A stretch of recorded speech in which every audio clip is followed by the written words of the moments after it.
hesitating to share this with you, but I owe it to you to do so because you share so much with me.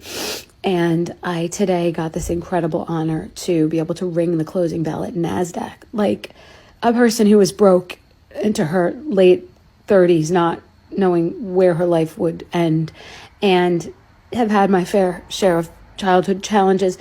And I was standing there, and it was for Be Strong, and it was so important because it's this amazing initiative that has done $300 million in aid. And yesterday I told Bryn that I was doing this, and that it was major. And then she said she had math class because she doesn't exactly understand, she's 13. And then I said, you know what, you don't need to come, because that's what I always do with everyone around me. I'm not the type of person to say, like, come to this or let's do this. Like, I'm very insular. I'm very, very insular and closed off in many ways.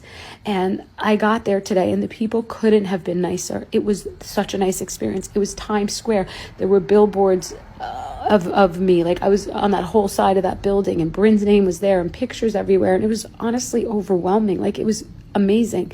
And there were photos of people who had done this before, and like the confetti coming out, and there's a bunch of people with them at the podium. And I realized, like, why didn't I ask people to come? Like, I just feel like I don't want to put anybody out in the middle of the day in New York City in Times Square. And I told Bryn to stay at school, and I was moved by, like, it was about to happen, and I was feeling like it was New Year's Eve, and like I had lost my person before the ball dropped. And I realized that I should have said, Bryn, you have to come to this to support mommy. Like, we'll both have a good experience.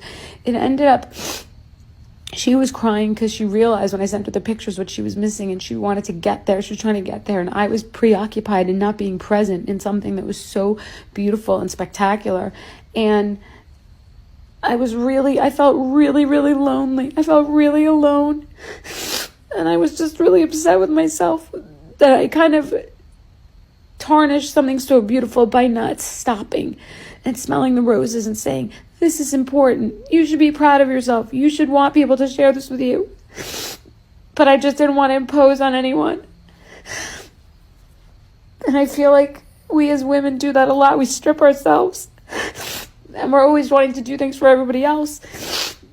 But it feels weird and awkward to say, come do this for me. And I'm just really sad. NASDAQ was amazing. They were so wonderful. Maybe one day I'll get a do-over with Bryn.